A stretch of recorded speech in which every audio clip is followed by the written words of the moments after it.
नमस्कार दोस्तों, स्वागत करते हैं आप सभी का एक बार फिर से एसपीडी न्यूज़ के एक ताज़ा तरीन और आज के एक latest and fresh new episode पर, जहां पर हम बात करेंगे देश और दुनिया से जुड़ी हुई कुछ बेहद बड़ी खबरों के बारे में। यहां पर जो सबसे पहली बड़ी खबर के बारे में हम जानेंगे, अनलॉक 1 के तहत बेहद सारी छूट आपको एक बार फिर से दी जाएगी, जो कि यहाँ पर पहली बार दी जाएगी। आप सभी को बताएंगे कौन से नियम कायदे कानून लेकर आए हैं यहाँ पर, और साथ ही साथ क्या कुछ मंदिर रेस्टोरेंट के अलावा कौन कौन सी चीज़ें हैं जिनको चालू किया जाएगा और आपको कौन कौन से नियमों का पालन करना है। साथ ही मैं बता दें कि जल्द ही आने वाला है वाईफाई बूथ का जमाना। जाने कितना देना होगा शुल्क और कहां लगेंगे ये बूथ, इसके बारे में पूरी डिटेल है। और साथ ही में आप सभी को बता दें कि महिला जनधन खाता धारकों को फिर से 500 रुपए की यहां पर तीसरी किस्त जारी हो चुकी है। बताएंगे आपको किस तरीके से निकालना है, इसके बारे में हम पूरी डिटेल देंगे, बने रहिएगा। और इसी के साथ जो अगली बेहद बड़ी खबर है कि 15 अगस्त के बाद खुलेंगे स्कूल और कॉलेज। मानव संसाधन मंत्री रमेश पोखरियाल निशंक का ऐलान है। इसके बारे में पूरी डिटेल बताएंगे, कौन कौन से नियम कायदे कानून आप सभी के बच्चों को फॉलो करना पड़ेगा। खैर, नीचे कमेंट सेक्शन में बताइए कि यहां पर 15 अगस्त से अगर स्कूल कॉलेज चालू होते हैं तो आप अपने बच्चों को भेजेंगे या फिर कुछ और दिन का वेट आपको करना होगा। साथ ही में आपको बता दें कि दिल्ली सरकार का बेहद बड़ा और बेहद अहम फैसला निकल कर आया कि शराब की खरीदारी पर नहीं लगेगा विशेष कोरोना शुल्क। जी हां, वैट को भी यहां पर बढ़ा दिया गया है। इसके बारे में पूरी डिटेल निकल कर आ चुकी है, बताएंगे। और साथ ही में बता दें कि कोरोना संक्रमण के मामले में दुनिया में 5वें नंबर पर पहुंच चुका है भारत। यहां पर इटली और स्पेन को भी पीछे छोड़ चुका है भारत, और दिन पर दिन मरीजों की संख्या भी बढ़ती ही जा रही है। अब जो इसी के साथ अगली बड़ी खबर निकल कर आ रही है कि दिल्ली के हॉस्पिटल्स में सिर्फ दिल्ली वासियों का ही होगा इलाज। केजरीवाल सरकार का बेहद बड़ा फैसला। नीचे कमेंट करके बताइए आपके हिसाब से फैसला कैसा है। और इसी के साथ जो अगली बेहद बड़ी खबर कि आगे बढ़ चुका है मॉनसून, और अगले कुछ ही दिनों में यहाँ पर देश के कई हिस्सों में बेहद भारी वर्षा होने की उम्मीद जताई जा रही है, और जो लू चल रही है उससे भी राहत मिल जाएगी। आपको पूरी डिटेल देंगे कौन कौन से राज्य में कितनी कितनी बारिश होने वाली है। और साथ ही में जो अगली बेहद बड़ी खबर कि लालू परिवार के थाली बजाने पर अमित शाह ने चुटकी ली है और कहा है कि देर से ही सही लेकिन मोदी की सलाह तो मानी कम से कम। बेहद बड़ी खबर, इसके बारे में पूरी डिटेल बताएंगे। और साथ ही में आपको बता दें कि चुनावी मोड में अमित शाह पहली वर्चुअल रैली में गिनाए गए हैं 370 ट्रिपल तलाक और मंदिर जैसे बड़े काम। आप सभी को इसके बारे में पूरी जानकारी देंगे। और साथ ही में चाइना को लेकर बड़ी खबर है कि चीन ने कोविड-19 पर अपने आप को निर्दोष बताया है और आरोपों को भी खारिज कर दिया है। आपके हिसाब से चाइना यहाँ पर कौन सा गेम खेलना चाहता है, नीचे कमेंट करके जरूर बता सकते हैं। और इसी के साथ मार्क जकरबर्ग से वैज्ञानिकों ने कहा कि फेसबुक पर डोनाल्ड ट्रंप को काबू में रखें। क्या कुछ पूरा माजरा है, आप सभी को पूरी डिटेल बताने वाले हैं। और साथ ही में बता दी कि कोरोना संकट के बीच अयोध्या में 10 जून से शुरू हो जाएगा राम मंदिर का निर्माण कार्य। आप सभी को कैसा लगा ये खबर सुनकर, नीचे कमेंट में जरूर बताइएगा। और इसी के साथ आप सभी को बता दें कि ऑक्सफोर्ड में यहाँ पर कोरोना वैक्सीन का उत्पादन पुणे में शुरू। जी हाँ, अमेरिका का दावा कि 20 लाख डोज तैयार। इसके बारे में बताएंगे क्योंकि यहाँ पर बेहद बड़ी खबर और बेहद बढ़िया खबर है। और साथ ही में चलिए आज की बेहद बड़ी खबरों का सिलसिला शुरू करते हैं बिना किसी देरी के। लेकिन उससे पहले आप सभी से निवेदन है कि वीडियो को लाइक शेयर जरूर करें और चैनल को भी सब्सक्राइब कर लें, ताकि आपको फ्यूचर में हम सारी अपडेट सबसे पहले दे सकें। चलिए अब सीधा बढ़ते हैं आज की पहली बड़ी खबर। तो जो आज की पहली बड़ी खबर के तहत आपको बता दें कि अनलॉक 1 जो कि 8 जून से चालू हो जाएगा, उसके अंतर्गत सोमवार से लोगों को बेहद सारी छूट और भी जो कि एक्स्ट्रा छूट होगी मिलने जा रही है। इनमें धार्मिक स्थल और रेस्टोरेंट भी शामिल हो चुके हैं। कोरोना वायरस के संक्रमण को देखते हुए इन स्थलों के लिए केंद्रीय स्वास्थ्य और परिवार कल्याण मंत्रालय ने अलग से गाइडलाइंस भी जारी कर दी है। हमने आपसे शेयर भी की थी।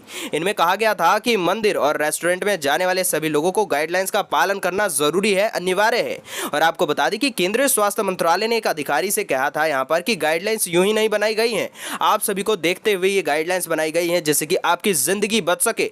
रेस्टोरेंट संचालक और यहाँ पर धार्मिक स्थलों के पदाधिकारियों व स्थानीय प्रशासनों को बताया गया है कि वे इन दोनों जगहों पर किसी को भी ग्रीन कॉरिडोर ना दे। अर्थात ये मतलब है कि ऐसा कोई भी व्यक्ति ना हो जिसे कि वीवीआईपी ट्रीटमेंट मिले, यानी कि कोई भी व्यक्ति ऐसे आकर अपनी पावर का इस्तेमाल कर ये नहीं कह सकता है कि हम वीआईपी हैं, बड़े लोग हैं और हमारे साथ ऐसा मत करो। हमें किसी भी गाइडलाइंस को फॉलो नहीं करना है, हम तो डायरेक्टली अंदर जाएंगे या फिर अपनी मनमानी करेंगे। यहाँ पर साफ साफ निर्देश में ये बोला गया है कि किसी को भी यहाँ पर वीआईपी ट्रीटमेंट नहीं दिया जाएगा, सबको दिशा निर्देश का पालन करना पड़ेगा।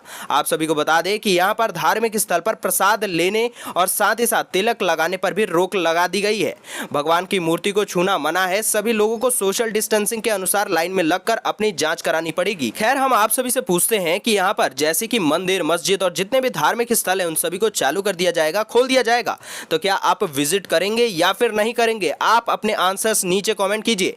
और साथ ही में जिस प्रकार से रेस्टोरेंट को चालू किया जाएगा, क्या आप जाएंगे रेस्टोरेंट में खाना खाने? खाने के लिए या फिर नहीं, नीचे कमेंट में जरूर बताइएगा। चलिए अब इसी के साथ जो अगली बेहद बड़ी खबर कि यहाँ पर अगर आप एक महिला हैं और जनधन खाता धारक हैं तो आपको जो 500 रुपए मिले हैं उसको किस प्रकार से और कौन सी तारीख को निकाल सकते हैं, क्योंकि बहुत से लोग ये कंप्लेन करते हैं कि हमें अभी तक पैसा नहीं मिला है। लेकिन आप सभी को बता दें कि इसकी अलग अलग डेट होती है। आपके अकाउंट नंबर जिस प्रकार से खत्म होते हैं उन अकाउंट्स में अलग अलग दिन पर पैसा भेजा जाता है। पूरी डिटेल आपके लिए लेकर आए हैं, आपको बता देते हैं एक एक करके। बता दें कि जिन खाता धारकों का अकाउंट नंबर 0 या फिर 1 है, उनके अंक के साथ अगर आपके अकाउंट नंबर खत्म होते हैं तो उन्हें पैसे निकासी के लिए 5 जून को जाना पड़ेगा। और साथ ही में साथ अगर आपका जो अकाउंट नंबर 2 या फिर 3 के साथ खत्म होता है तो आपको यहाँ पर 6 जून की तारीख दी गई है। और साथ ही साथ आपको बता दें कि यहाँ पर अगर आपका अकाउंट नंबर 4 और 5 नंबर के साथ में खत्म होता है तो 8 जून को जाना है। इसी प्रकार से 6 या फिर 7 है तो आपको यहाँ पर पैसे निकालने के लिए 9 जून को विजिट करना पड़ेगा। 8 या फिर 9 नंबर से खत्म होता है तो 10 जून को आप जाकर निकाल सकते हैं। और साथ ही साथ यहाँ पर पात्र लाभार्थी 10 जून के बाद कभी भी, जी हाँ, कभी भी जाकर अपनी सुविधा के हिसाब से पैसे की निकासी कर सकते हैं। अब चलिए इसी के साथ जो अगली बेहद बड़ी खबर कि 15 अगस्त के बाद खुलेंगे स्कूल कॉलेज। मानव संसाधन मंत्री रमेश पोखरियाल निशंक का यहाँ पर बेहद बड़ा ऐलान निकल कर आ चुका है। बता दें कि छात्रों, शिक्षकों और अभिभावकों के हफ्ते के भ्रम के बाद मानव संसाधन विकास मंत्री रमेश पोखरियाल निशंक ने कह दिया है कि स्कूलों और कॉलेजों को यहाँ पर अगस्त 2020 के बाद से खोला जाएगा।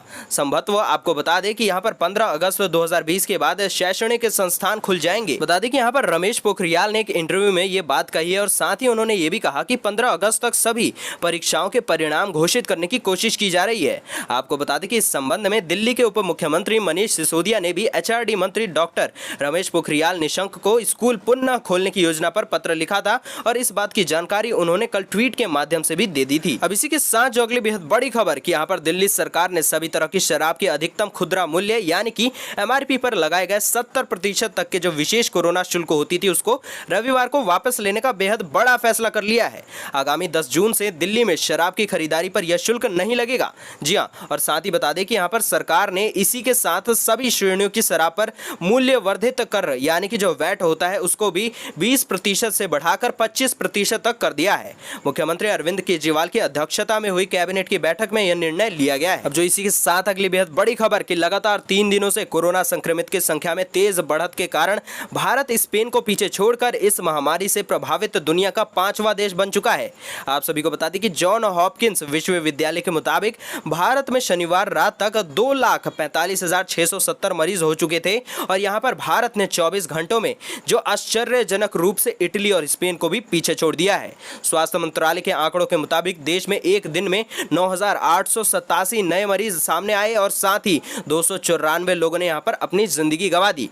लगातार 3 दिन से देश में 9,000 से ज्यादा नए मरीज मिल रहे हैं। आप सभी से पूछते हैं कि आपके हिसाब से ये आंकड़ा जो है कब तक जाकर रुकेगा या फिर कहां पे जाकर खत्म होगा, आप नीचे कमेंट कीजिए। अब इसी के साथ जो अगली बेहद बड़ी खबर कि देश के कई हिस्सों में शनिवार को वर्षा हुई, वहीं कई राज्यों में यहां पर इस मौसम के हिसाब से अधिकतम तापमान सामान्य से कम दर्ज किया गया है।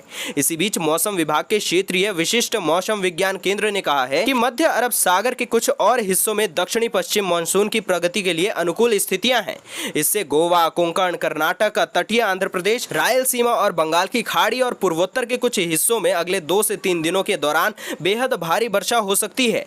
खैर, आप सभी के राज्य की भी हम जानकारी लेना चाहेंगे। इस वक्त तक कौन कौन से आपके राज्य हैं जहां पर बारिश हो रही है, आप जहां पर रहते हैं स्थिति को नीचे कमेंट सेक्शन में जरूर लिखिएगा। इसी के साथ जो अगली बेहद बड़ी खबर कि दिल्ली के अस्पतालों में सिर्फ दिल्ली वासियों का ही इलाज। जी हां, केजरीवाल का बेहद बड़ा फैसला है। पूरी डिटेल कि दिल्ली में कोरोना संक्रमण की स्थिति जो है वे बेहद चिंताजनक हो चुकी है।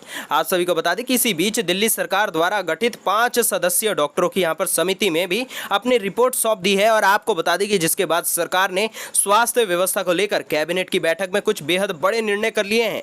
मुख्यमंत्री अरविंद केजरीवाल ने इसके बाद वीडियो कॉन्फ्रेंस करके दिल्ली सरकार के फैसलों की जानकारी दी और आप सभी को बता दें कि यहां पर बेहद बड़ा फैसला लिया गया है कि दिल्ली में जो रेस्टोरेंट, मॉल और धार्मिक स्थल हैं वो खोल दिए जाएंगे। इसी दौरान केंद्र सरकार का दिशा निर्देश भी उन सभी को पालन किया जाएगा। और हमने जैसा कि बताया कि दिल्ली के जो हॉस्पिटल्स होते हैं उन सभी में सिर्फ दिल्ली वासियों का ही इलाज होगा। कोई भी बाहरी व्यक्ति यानी कि किसी दूसरे राज्य का व्यक्ति अपने इलाज दिल्ली के सरकारी हॉस्पिटल्स या फिर किसी भी हॉस्पिटल में शायद ना करा पाए। इसी के साथ जो अगली बेहद बढ़िया खबर आप सभी को बता दें कि जल्द ही आने वाला है वाईफाई बूथ का जमाना। जी हां, आप सभी को याद होगा कि पीसीओ बूथ लगाए जाते थे पहले के जमाने में। नीचे कमेंट सेक्शन में जरूर बताइएगा अगर आपने भी पीसीओ को देखा है अपनी जिंदगी में।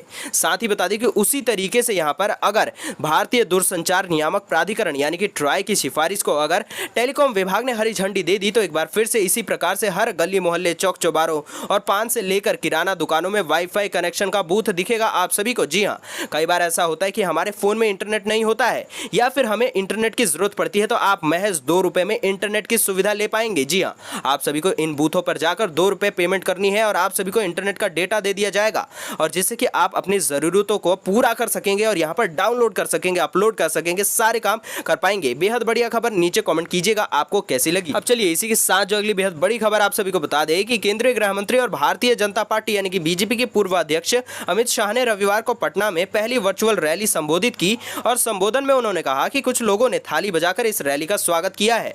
अब ऐसे लोग थाली बजाकर पीएम नरेंद्र मोदी के कोरोना के खिलाफ वाले अभियान में शामिल हो चुके हैं। आपको बता दें कि रविवार को राष्ट्रीय जनता दल यानी कि आरजेडी ने अमित शाह की वर्चुअल रैली का थाली बजाकर विरोध किया था।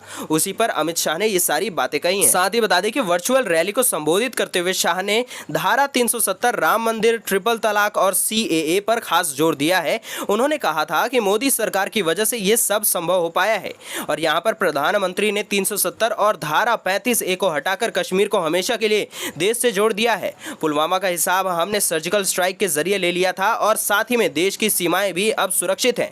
ये सारी बातें अमित शाह ने अपनी रैली में, जो कि एक वर्चुअल रैली थी, उसमें सारी बातें कही हैं। अब चलिए इसी के साथ जो अगली बड़ी खबर आप सभी को बता दें कि चीन ने कोविड-19 पर खुद को निर्दोष बता दिया है और कहा है कि जितने भी आरोप लगाए हैं वो सारे गलत आरोप लगाए गए हैं। कोरोना वायरस के यहाँ पर प्रसार की खबर देर से देने के वैश्विक आरोपों से घिरे चीन ने रविवार को खुद को निर्दोष बताया और कहा कि विषाणु संक्रमित का पहला मामला वुहान में 27 दिसंबर को सामने आया था और जबकि विषाणु जनित निमोनिया और मानव से मानव में संक्रमण फैलने के बारे में 19 जनवरी को पता चला, जिसके बाद इस पर अंकुश लगाने के लिए इसने त्वरित कार्रवाई शुरू कर दी थी। चीनी सरकार द्वारा जारी एक यहाँ पर पत्र में कहा गया है कि वुहान में पिछले साल कोरोना वायरस के मामले आने पर जानकारी छिपाने तथा इस बारे में देर से खबर देने के आरोपों को खारिज करते हुए एक लंबी व्याख्या दे दी गई है। अब इसी के साथ जो अगली बेहद बड़ी खबर की यहाँ पर अयोध्या में राम जन्मभूमि परिसर में मंदिर निर्माण को लेकर तैयारी पूरी कर दी गई है। आप सभी को बता दें कि 10 जून से यहाँ पर काम को चालू कर दिया जाएगा। परिसर में चल रहे समतलीकरण के बाद फाउंडेशन बनाए जाने की तैयारी को लेकर LNDT यहाँ पर जो कंपनी है उसके अधिकारियों ने परिसर में डेरा डाल दिया है। आप सभी को बता दें कि यहाँ पर सबसे पहले एक पूजन करवाया जाना है, जो कि 2 घंटे का पूजन होगा। उसके बाद जो मंदिर का निर्माण कार्य उसको चालू कर दिया जाएगा। अब इसी के साथ जो अगली बेहद बड़ी खबर की कई वैज्ञानिकों का कहना है कि राष्ट्रपति डोनाल्ड ट्रंप को फेसबुक का इस्तेमाल भ्रामक जानकारी फैलाने के लिए और भड़काऊ बयान देने के लिए नहीं करने देना चाहिए। बता दें कि ये वे वैज्ञानिक हैं जिन्हें शोध के लिए सोशल मीडिया कंपनी के संस्थापक मार्क जुकरबर्ग वित्तीय मदद उपलब्ध करा रहे हैं। अब इसी के साथ जो अगली बेहद बड़ी खबर कि कोरोना का वैक्सीन का जो बेसब्री से इंतजार पूरी दुनिया कर रही है, वहीं पर एक बेहद बड़ी खबर निकल कर आ चुकी है।